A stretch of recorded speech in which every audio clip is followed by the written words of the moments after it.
Assalamualaikum warahmatullahi wabarakatuh. Waalaikumsalam warahmatullahi wabarakatuh. So in this occasion we will explain about the extreme tourism and the goals of this activity. Okay, this group is consists of 4 members. For the moderator, me is the moderator Muhammad David, and for the speaker one, here is the Maestro Rizky, and Johan Sulaksana as the speaker 2, and Ageng Mustiar as the speaker 4, or the last speaker. Okay, without further ado, let's just go to the presentation. Maestro, time is yours. For the first is extreme tourism. So you guys can read this PowerPoint. And for the first, the location of extreme tourism is can take place in remote locations such as desert, jungles, mountains, caves, and canyons. And for the activities, is extreme tourism can include activities such as rock climbing, paragliding, whitewater rafting, ice skating, and cliff diving. And for the risk, extreme tourism includes a sense of danger and risk, and they change physical and mental limits. For the most, extreme tourism is often only accessible to those who can afford the high price tag. So, for the next types of extreme tourism, for the first, adventure-based activity like a picture. The example of adventure-based activities is land activities. As tourism, they can enjoy the activities reserved from the tour guide. For example, mountain climbing, trekking in extreme condition, camping, or desert safaris. And for the second is water activities like diving, subject diving, extreme kayaking, and for the third is marine activities like skydiving, paragliding, windshield flying, and bungee jumping. And for the second type is destination focused extreme tourism. For the first, the type is Arctic and Antarctic exploration, like ice climbing, polar expedition, and for the second, volcano tourism, like visiting mountain or volcanoes. And for the next is jungle and wilderness adventures. So it's like do adventure in a jungle or wild. Okay, Maestro, thank you for the explanation or the slide. For the next speaker will be delivered by Johan Sulaksana. Time is yours.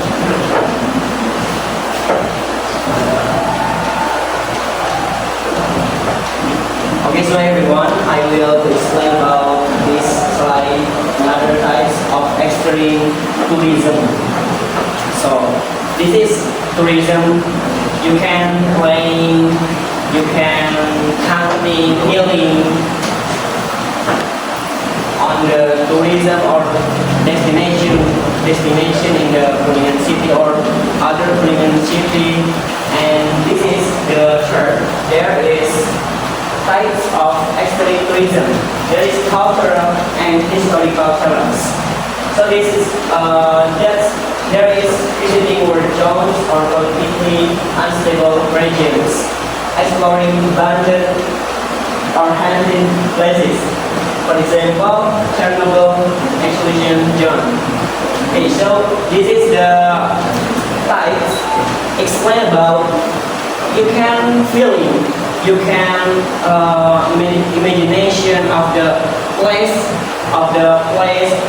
in the historical or the cultural in the country or in the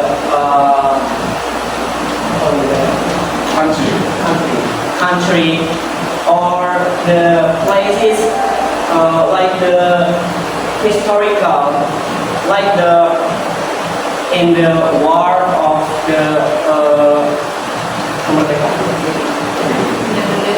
freedom in the Indonesia merdeka gitu kan, Indonesia merdeka. Okay, so next, extreme environment tourism. Extreme environment tourism, there is this space tourism, and for example, geography experience, commercial, spacewide, deep sea exploring using submersibles, atau lebih menekankan tentang wisata lingkungan ekstrim. Nah, contohnya kayak wisata space itu luar. Ya, luar. Space kayak luar angkasa, kayak contohnya kalian bisa ngerasain terbang kayak gimana sih gitu. Itu ada ya, kayak ada di NASA. di NASA. Nah, ada. Okay, so And then the next slide. Okay, there is the goals or tujuan of the extreme tourism. Then the one personal growth and achievements atau pertumbuhan ya, pertumbuhan.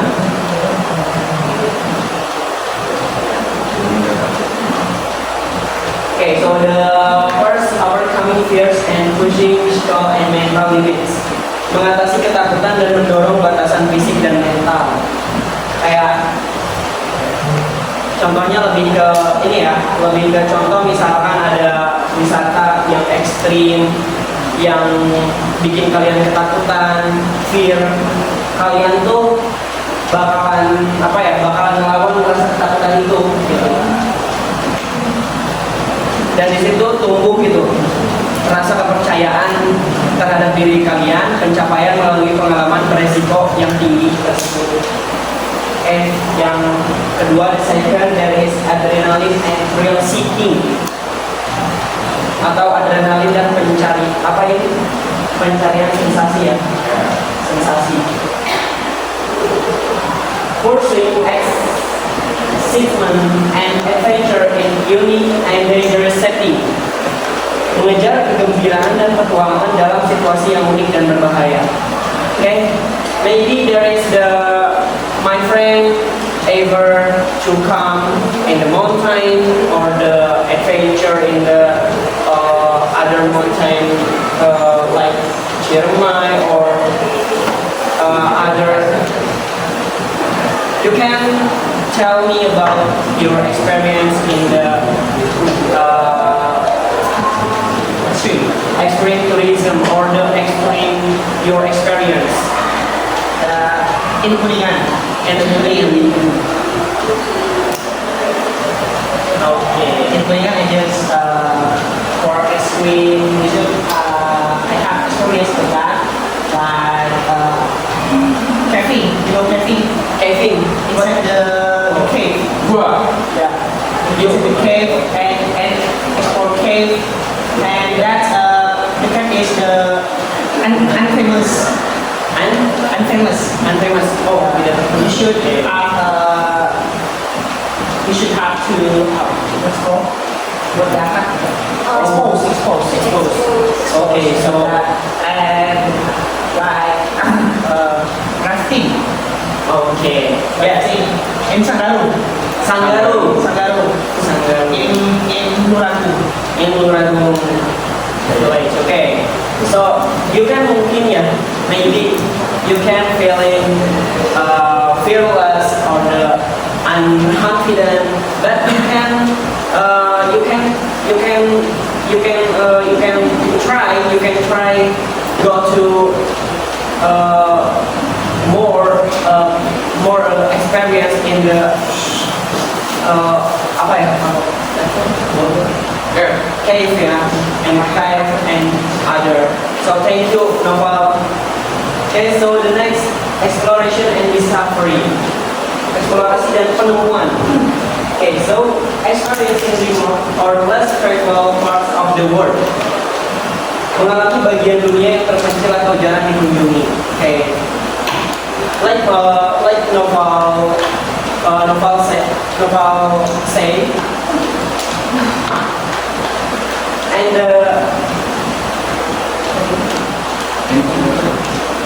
interacting with unique ecosystem and landscape. Berinteraksi dengan ekosistem dan landscape yang unik. Okay, so this is the beautiful view on the mountain of the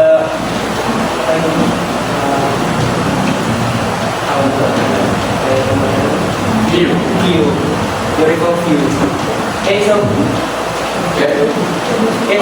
thank you. Okay. Thank you, Jihan, for the explanation of the goals and the type of extreme tourism.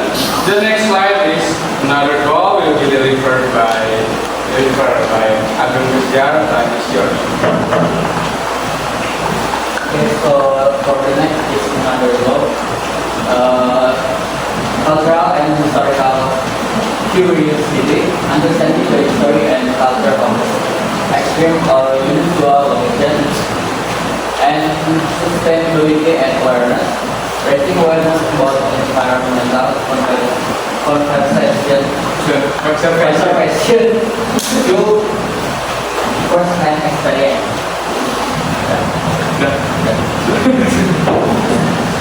Okay, for the next is challenge and risk. For the first is safety concern, potential injuries or fatalities in high-risk activities. For the second is lack of adequate medical facilities in remote areas. For the second is environmental impact. Strain on fragile ecosystem due to human activity, and pollution and degradation caused by increased tourism. For the third is regulatory and ethical issues. Question around the morality of tourism in politically unstable or environmentally sensitive areas, and lack of standard regulation for extreme tourism activities. Okay, thank you again for the brief explanation. It's helpful. Okay, for the link is the conclusion. Action tourism is a growing niche that appeals to thrill seekers and adventurers looking for unique, high-risk experience, environment, or challenging environments in encompass various activities such as sports, exploration of remote destination, and cultural curiosity in unusual settings. So, the extreme tourism here is just not for the tourism and for the extreme tourism here for just not for the fun, but also can be give the new experience. For example, in Chernobyl zones there are another extreme destination because we know the historical what's happened there. There are the nuclear zone and nuclear war between another country, and then about the space extreme destination, you can get a new experience and a new thing that you can experience in the space extreme destination. And then why people do like the extreme destination from the article that I read before, because when people feel scared or feel the adrenaline rush, there are some people happy of feeling that having that feeling because they are looking for the high adrenaline with the extreme tourism, for example, like bungee jumping and then ice skating and also apa tadi yang satu? Banana boat and also camping like Nepal say. There are really high risk destination because many of news that tell us the danger of the extreme destination. Most people die because extreme destination. But for some people, extreme destination is giving the good feelings, and also they are looking for the high adrenaline because some people is not afraid of the death. And then the extreme destination, I think that's pretty cool because they can explore more and more about destination, not just for the fun and normal destination. They can explore like dangerous place, for example the mountain, the volcanic, and also they can camping like the Passet. And I think the extreme destination here, they are pretty cool. Okay. We get to the notes and advice. Extreme tourism offers a unique opportunity to push boundaries, explore the unknown and experience the thrill of adventure. However, with great excitement comes great responsibility. Prioritize safety, respect local cultures, and protect the natural environment you visit.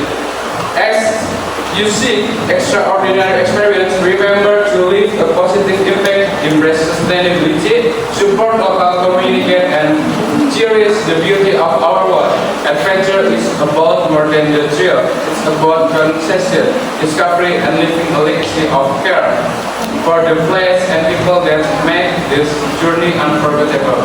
So, if we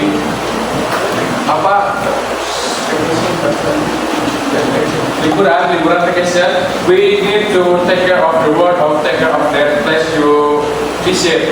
Don't break, jangan merusak alam pokoknya. Jika kamu berkunjung kemanapun, hargai budaya mereka dan jangan tentang budaya mereka, dan juga jaga lingkungan, jangan merusak apa yang alam sajikan. Okay, I think we get to the final slide. We move to the Q&A session. Anyone there have a question? Just raise your hand. Oh, okay. Noval and Elin. Okay, maybe Noval first because ladies first. Okay. Well, what's your question? Okay, I have a question. This is about Kuningan, about extreme tourism in Kuningan. Yes,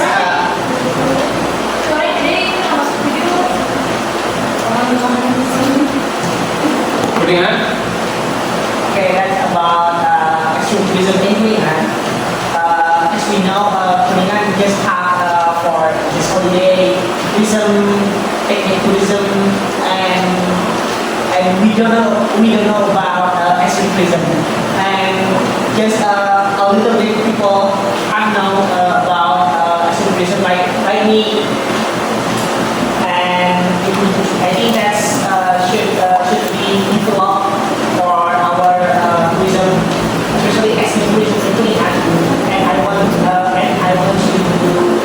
you about how to develop our extreme tourism like rafting, camping, and hiking. Climbing. Yeah. Something just like that. That's I have a clue about the Australian region, yeah. Like camping in Aranacana, and rafting in Bulagung, and hiking in Cermai, and at the road in Kiniru. That's how potential climbing. Noval, thank you for the question. And we move to the next question. Elin, what's your question? Okay, thank you for the opportunities. I'm Ellen from group 2. I would like to ask about what about the safety of these tourism types, because I have seen that the various of the tourism is kind of dangerous. So what about the safety, and who has the responsibility if what if terjadi force major gitu, kecelakaan?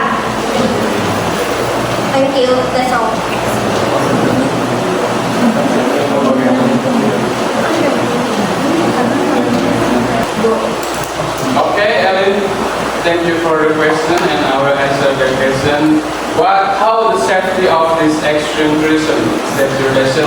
Yes, and who has the responsibility what if the force major happen? Oke, who have the responsibility? Oke, saya akan menjelaskan bagaimana safety dari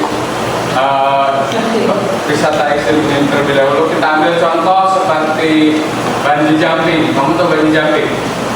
Jadi setiap kru atau staff yang ada di situ melakukan pengecekan yang ada di tali yang nanti bakal dikaitin ke apa namanya, kepada Harness. ya harus. Nah, di tali itu dilakuin pengecekan setiap harinya karena nanti bisa kalau nggak dicek tuh bisa nanti ada kerusakan apa dan apa-apanya. Terus juga para badan dari turis ini suka ini kan kamu tahu nggak yang misalnya mengenai wahana ini suka ada berat maksimal berapa kilo. Nah di situ juga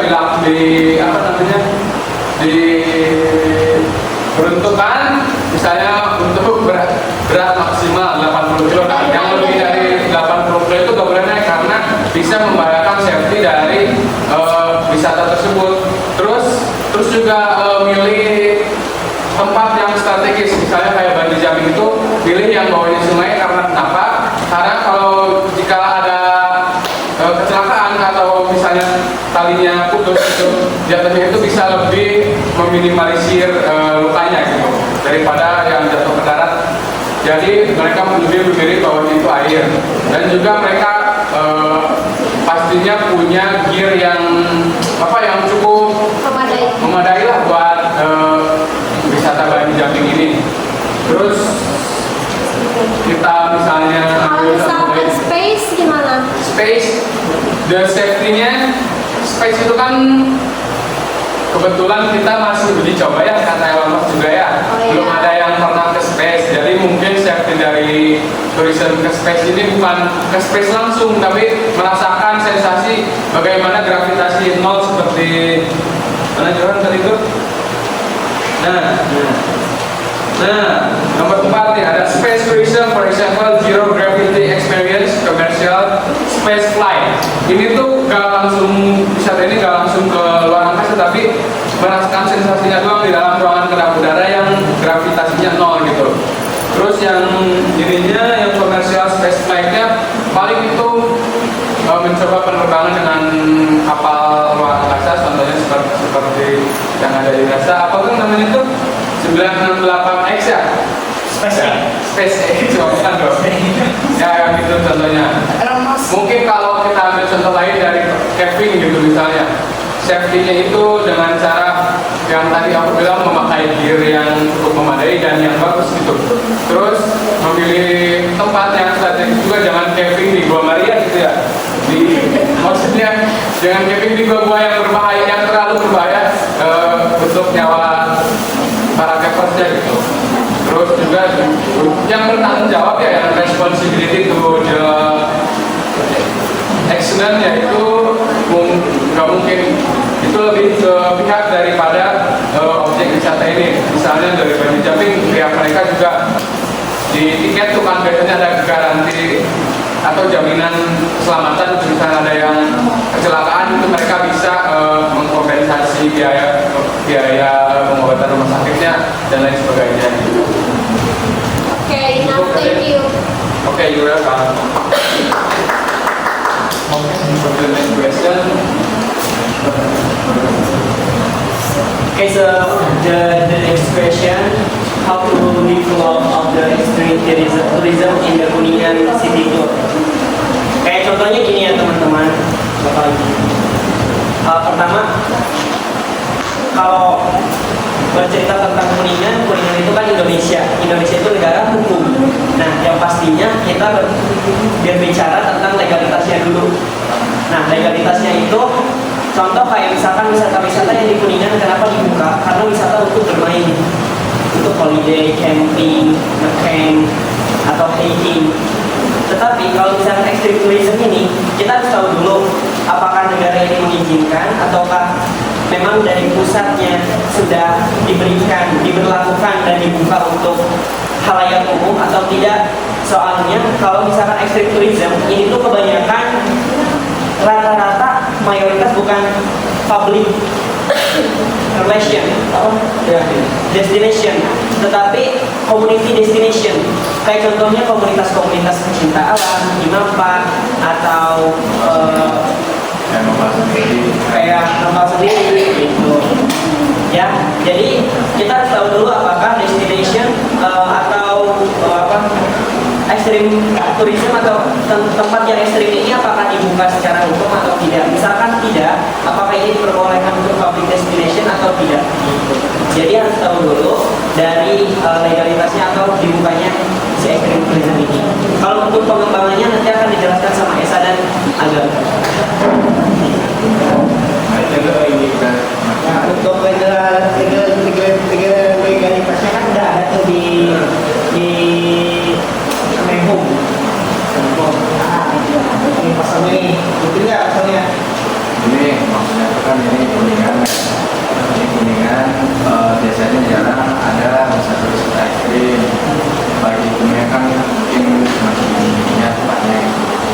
Terus maksudnya itu mungkin para orang-orang yang biasanya usaha dengan wisata tuh nggak mau ngambil resiko, makanya jarang ada tempat wisata yang ekstrim karena nanti takutnya disalahin gitu. Ngerti nggak? Misalkan nih ada tempat ekstrim tapi nggak dibuka buat publik karena nggak pengelolanya tuh mau membukanya juga nggak mau ambil resiko. Kan ada tuh waktu namanya Curug apa yang di sini Curug Bangkok. Curug Bangkok punya apa ya namanya pengalaman ekstrim kayak itu kayak rafting tuh dan yang terbang itu contohnya. Ini menambahkannya. Misalkan tadi aku kan bicara tentang legalitas. Kalau misalkan si wisata itu udah ada legalitas ya. Kalau misalkan udah ada legalitas kayak contoh di Curug Bangkok atau di mana gitu, untuk rafting, untuk climbing segala macam. Cara pengembangannya gimana gitu kan? Cara mengembangkannya gimana? Yang pertama kita kan ada sosial media dulu ya. Nah, sebelum ke public destination, kita kerjasama dulu dengan komunitas Popdarwis namanya. Nah, dari Popdarwis itu kan kita bakalan ada musyawarah segala macam atau lebih ke kalau misalkan dia anak lama-lama kayak larang gitu tuh kayak gimana atau latgab atau apa sih? Iya, nah kolaborasi. Ya kolaborasi, pokoknya kayak kolaborasi atau latgab atau latihan gabungan. Nah dari situ tuh dari anak komunitas. Pertama kan dari anak komunitas dulu, apakah ini aman untuk public destination atau tidak? Kalau misalkan aman, itu kita bisa rekomendasi untuk para wisatawan untuk masuk ke situ atau ke destination itu. Jadi cara mengembangkannya pertama dari si komunitas-komunitas dulu, anak-anak komunitas, apakah ini aman atau tidak. Kalau legalitasnya udah aman, komunitasnya udah bisa pengelolaannya juga udah bisa bertanggung jawab. Untuk pengembangannya itu apakah bisa dengan tiketing atau tidak. Jadi pertama harus ada pengelolaannya dulu dari si komunitas itu. Cukup? Intinya harus bisa mengenalkan dulu. Terus kenalin dulu gimana orang-orang kita dulu gimana. Jadi lebih ke apa namanya tuh? Kalau orang-orang aja belum tahu ya apa yang harus kembalinya kan harus kenalin dulu, nanti orang-orang pun menilai kekurangannya apa baru kekurangannya.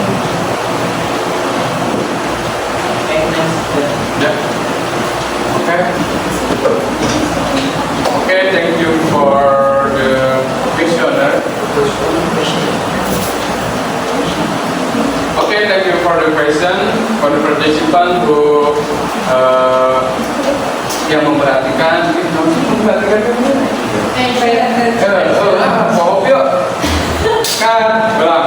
Okay, thank you for the question and participant who had attention to us to the presentation. Maybe we got close this presentation. Sorry for our mistake. And wassalamualaikum warahmatullahi wabarakatuh. Waalaikumsalam warahmatullahi wabarakatuh.